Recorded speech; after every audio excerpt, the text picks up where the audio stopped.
Y comenzamos Planeta Caracol en Caracol Radio. Queremos saludar a nuestros invitados. Ana María Gómez es la directora ambiental, social y predial de ISA Intercolombia. Ana María, bienvenida a Caracol Radio. A Bogotá, que la abraza con calor por estos días.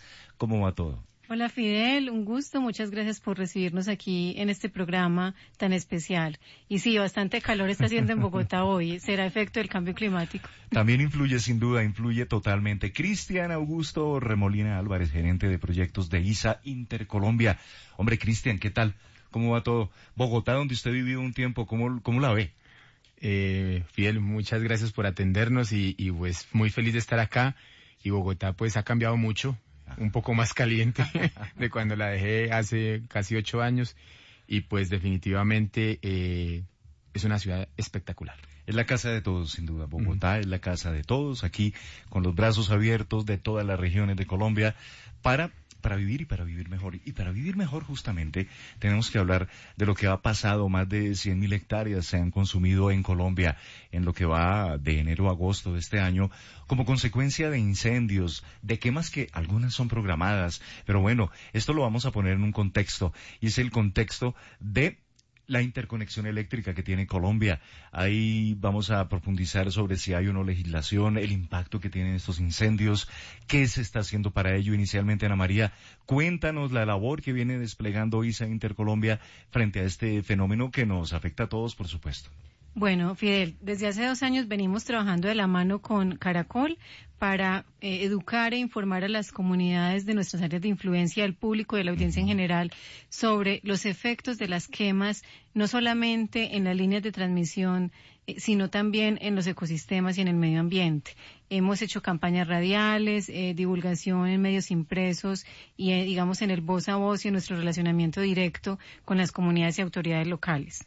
Claro, en ese orden de ideas son 2 elementos. Uno, el de líneas de transmisión y otro, ecosistemas. Cuando hablamos de líneas de transmisión, Cristian, pues nos imaginamos toda esa infraestructura que vemos cuando recorremos el país, inclusive en sobrevuelos, que es una infraestructura increíble la que ha dispuesto para que tengamos cobertura en el servicio de energía eléctrica en el país. Nota uno siempre que hay unos rangos, ¿no? Unas medidas donde no hay presencia humana, no hay, digámoslo, nada diferente a ello, pero sí hay sectores agrícolas donde por tradición hay unas quemas programadas. ¿Ahí cómo actúan? ¿Cómo están llevando a cabo esta labor para que tenga calado en la comunidad? Fidel, mira, básicamente estas zonas que tú llamas, esos corredores que conviven con nuestra infraestructura de transmisión de energía eléctrica, se llaman, son conocidos técnicamente como servidumbre, pero no es más que una franja en la que mantenemos un despeje adecuado en equilibrio con el medio ambiente para que el ecosistema conviva con la infraestructura.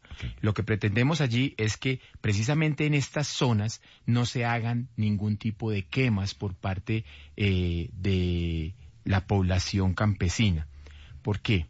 Porque estas quemas tienen un efecto que nosotros hemos tratado de notar en 3 aspectos. El primero es un efecto técnico, afecta la infraestructura. El humo, cuando se acerca a la infraestructura, produce que las pequeñas partículas hace que la energía cambie de camino. Debe ir técnicamente por dentro de los cables, pero si no, se produce un fenómeno que se llama una descarga. Como una nube eléctrica. Una descarga. Una descarga, básicamente. Inclusive alguna bibliografía le dice que es un arco eléctrico.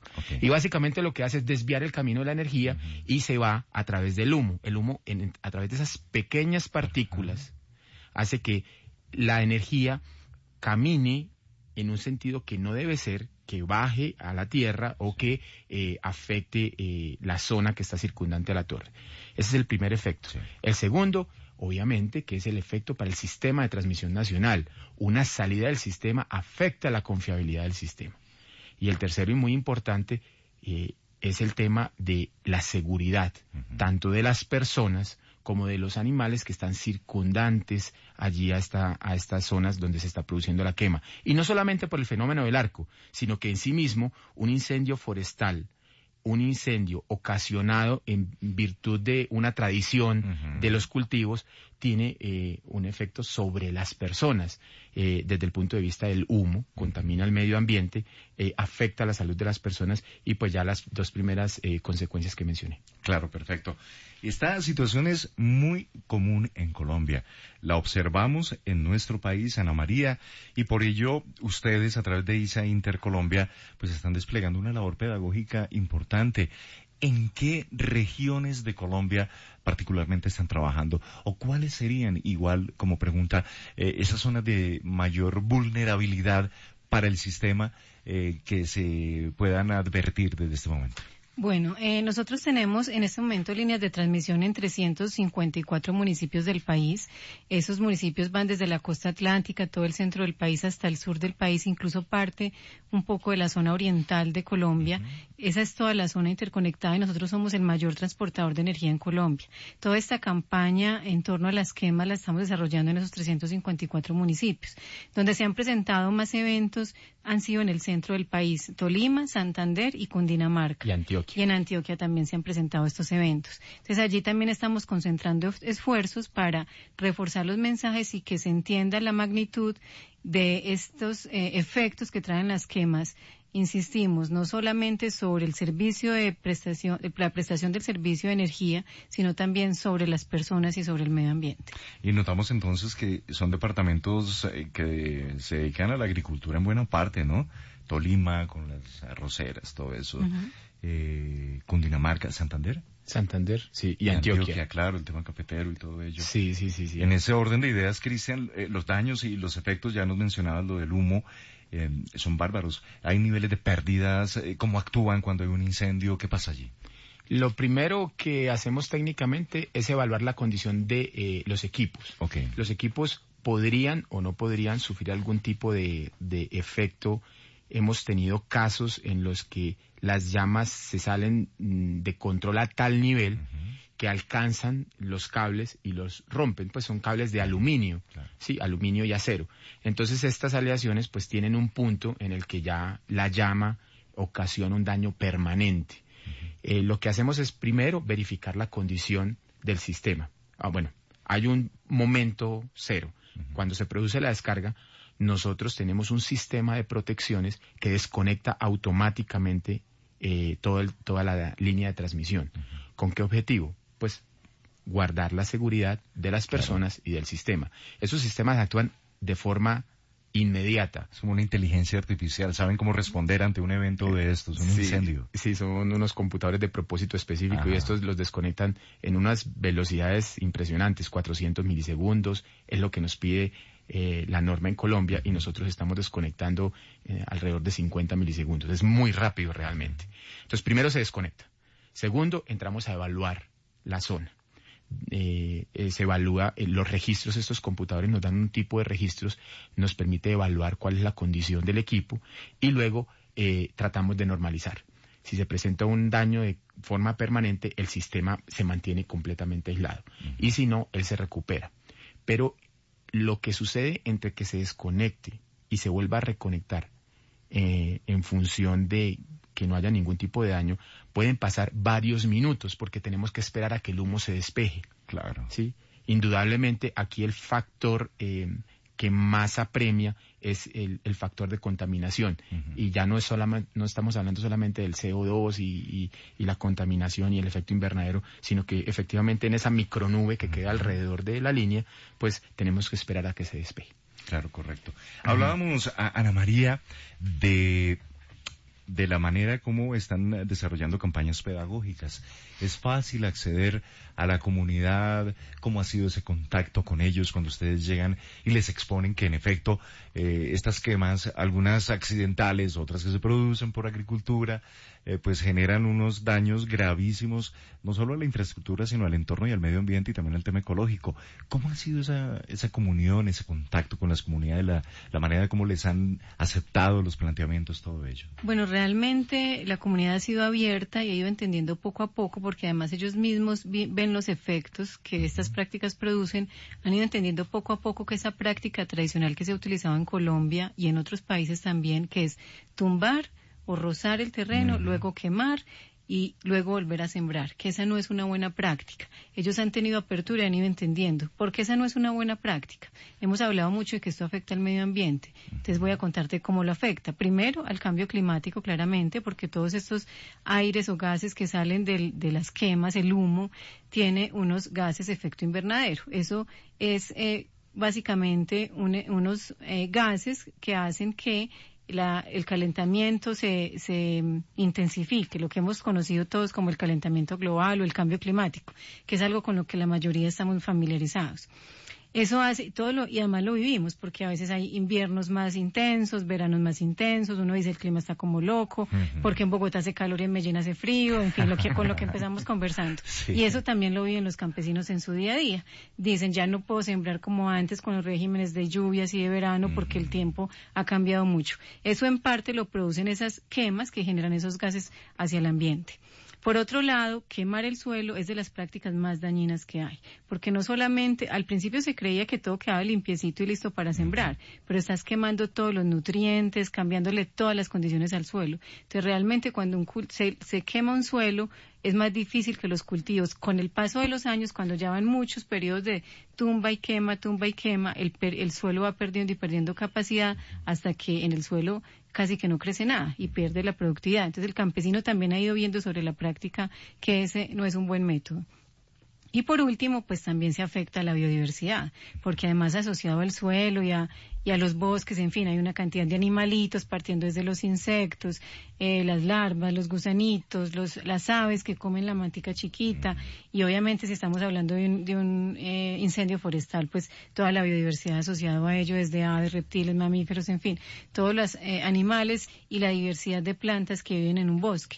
Entonces, ellos han ido entendiendo también desde su propia práctica que no es una buena actuación esta de las quemas. Han sido abiertos, hemos visto algunos cambios en las formas, no solamente en los pequeños campesinos, sino también en algunos ganaderos y grandes agricultores, pero esta es una labor permanente. Esto no es que terminamos acá la educación y hasta aquí llegamos y ya todo el mundo aprendió. Permanentemente debemos seguirlo haciendo, contando de qué se trata, por qué es importante repensar esta práctica, ser más cuidadosos con el suelo, con el medio ambiente y en efecto con la prestación del servicio de energía para todos los colombianos. Claro. Ana María, tú eres ingeniera forestal. Sí. Ahora entiendo por qué la claridad del manejo del tema del suelo y todo ello. Aprovecho la oportunidad para que, desde ese punto de vista, ¿cuál sería el mejor tratamiento que nuestros queridos y respetados campesinos colombianos que producen el alimento que llega a todas las ciudades deben tener para el cuidado del suelo, dejando un poco la tradición ya de las quemas? ¿Cuál debe ser ese tratamiento? Bueno, esa pregunta, pues voy a tratar de responderla, pero seguramente los campesinos la conocen mejor que yo.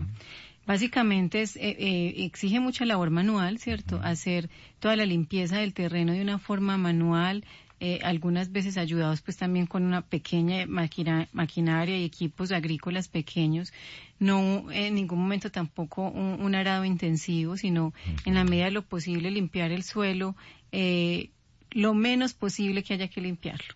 Es decir, es mejor que las especies coexistan y convivan la mayor cantidad que puedan. Incluso hoy en día ya estamos hablando de cultivos variados, no solamente monocultivos, sino cultivos donde conviven distintas especies. Eso hace que se enriquezca el suelo, que volvamos a los sabores tradicionales. Un aspecto muy importante es el uso de agroquímicos y de fungicidas y todos esos elementos químicos que seguramente hacen más productivos los cultivos, pero también dañan más el suelo y sobre todo deterioran la salud de todos los seres humanos que los consumimos. Entonces, volver a las prácticas ancestrales de la agricultura orgánica, del trabajo artesanal, abonos orgánicos, compostaje, manejo de plagas también con temas alelopáticos o con otras prácticas más amigables con el medio ambiente, que los campesinos con seguridad las conocen y si ellos recurren a lo que les contaban sus padres y sus abuelos, seguramente tendrán unas prácticas muy bonitas en todo el país. Entonces eso es volver un poco al origen, no pensar en que todo tiene que ser tecnificado, en grandes monocultivos, sino cultivos diversos, prácticas muy manuales y productos orgánicos. Claro, ¿no? Y es una línea, Cristian, oyentes de Planeta Caracol, en Caracol Radio, que se está dando, porque ahora con el tema, por ejemplo, del plástico, haciendo un paréntesis, recuerdo a mi abuelita acompañada de mi abuelito con su canasto, y no es que uno llegase cada 8 días a hacer mercado un canasto nuevo, no, un canasto que te servía para muchas labores. Es más, por ejemplo, temas como el vinagre. Recuerdo que ellos, los abuelos, la cáscara de la piña no iba a la caneca de la basura, sino la utilizaban en unos botellones y hacían unos vinagres deliciosos a la hora de las ensaladas los domingos. La vida nos está llevando a ese punto, Cristian. Recordándolo, pero totalmente. Y bueno, a propósito de todo ello, la mayoría de los incendios forestales en Colombia son por quemas. ¿Hay estadísticas o hay unos porcentajes, Cristian?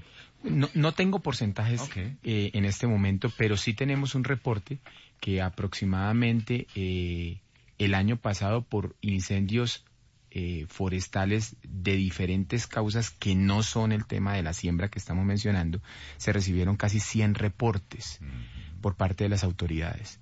En esos reportes que se recibieron, pues lo que sí vemos es que son incendios que de alguna forma han afectado pequeñas o grandes regiones en el país. Si a esto le sumamos el efecto de lo que estamos mencionando de la práctica tradicional de hacer una quema para recuperar el tema de la siembra, pues podemos tener varios cientos de casos en Colombia. Indudablemente, el procedimiento al final es el mismo.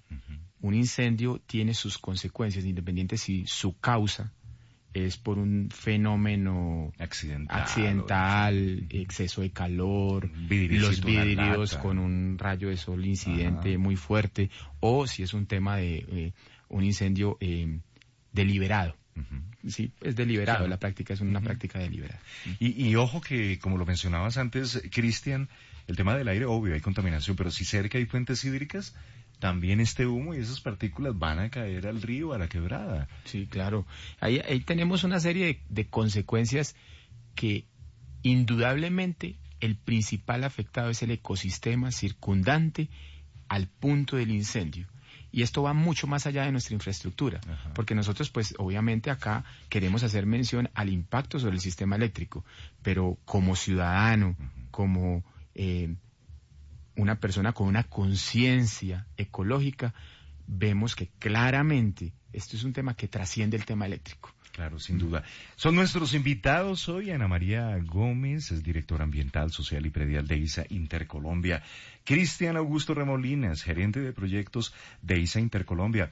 Y es un tema muy recurrente, de tradición de nuestros campesinos, de los colombianos, las quemas, el efecto y la manera como esto está todo dentro de un ámbito: cambio climático, conservación, también lo que ocurre con los diferentes biomas, las especies, la biodiversidad en Colombia. Una pausa de ese tema que vemos en diferentes regiones de Colombia, zonas de influencia, departamentos, por ejemplo, de Tolima, Santander, Cundinamarca, Antioquia, donde más se han presentado estos incendios que en algunos casos son provocados, por supuesto, por las quemas que por tradición han hecho los campesinos colombianos, las zonas de influencia, la interconexión eléctrica, que es obviamente vulnerable, se afecta. También la grave afectación que nos preocupa a todos del aire, de las fuentes hídricas, el impacto sobre las especies, la biodiversidad.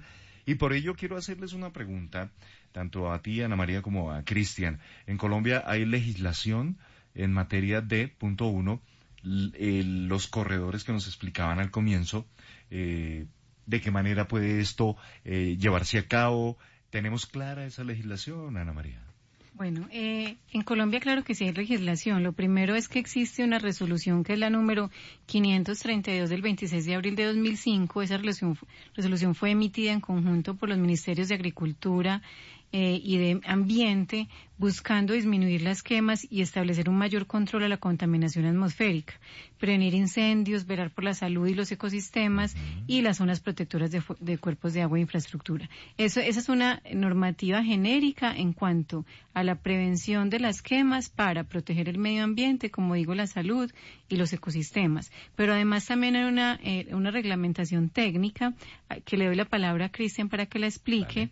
Y es una reglamentación en torno al sistema, pues a los temas eléctricos. Sí, en el tema técnico existe un reglamento, que es una resolución del Ministerio de Minas y Energía, se llama el Reglamento Técnico de Instalaciones Eléctricas, conocido por su sigla de RETIE.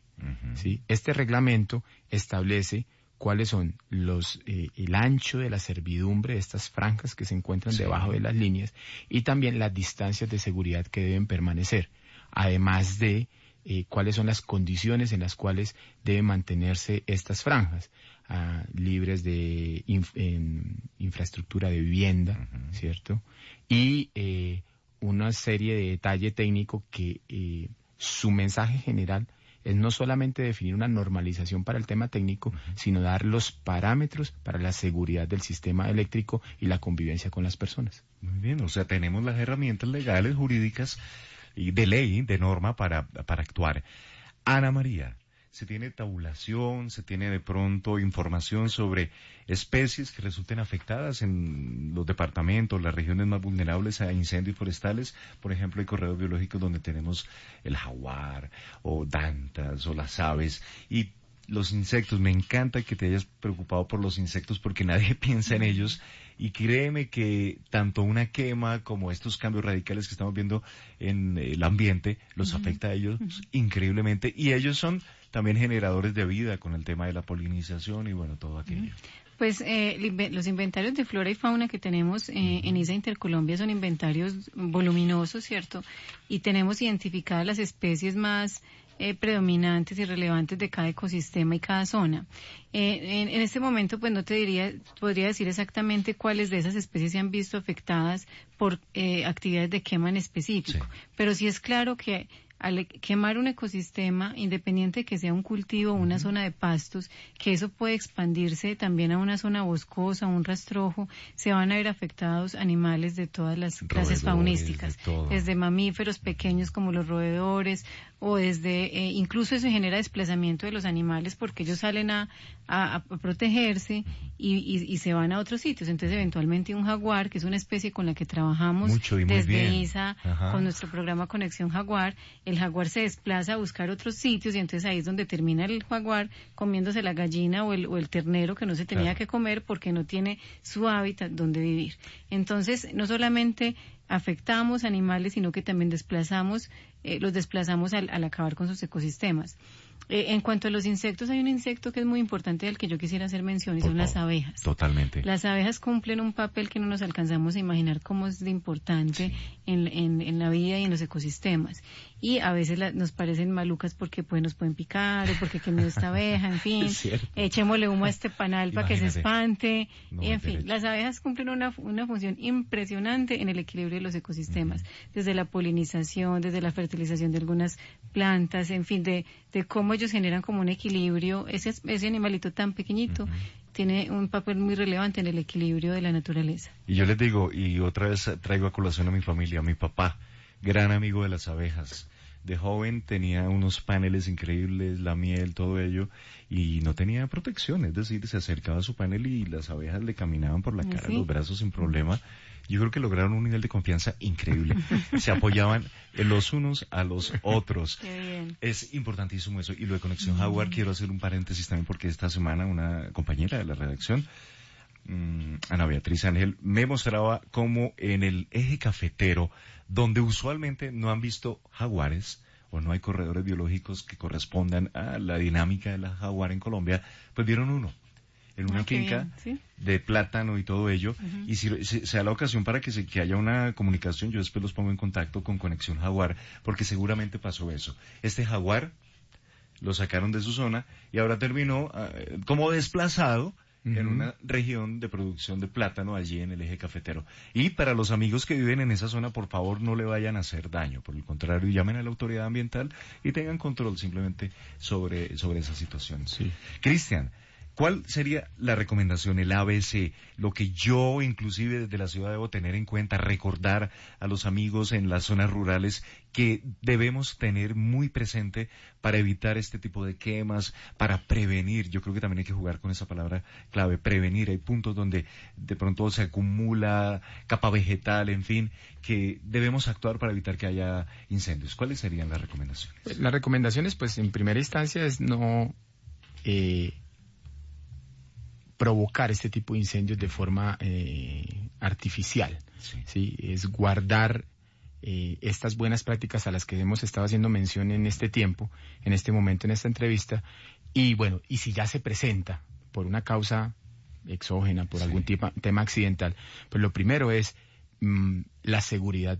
Es lo que deben las personas observar, alejarse en la dirección en la que va el humo, mantenerse completamente aislados de las zonas de incendio, de fuego. Procurar un cortafuegos si es posible. Específicamente es tratar de poner una barrera, que normalmente es la distancia. Sí. Lo segundo es dar aviso a las autoridades, dar aviso a los bomberos de la zona, al sistema de riesgos o a los departamentos de administración y gestión del riesgo en cada localidad. Digamos que nosotros tenemos presencia en este momento, ya lo mencionaban hace un segundo, en 395 municipios a lo largo de Colombia. Eso significa que nuestra infraestructura va por la mayor parte del país, por lo menos donde están las grandes zonas pobladas.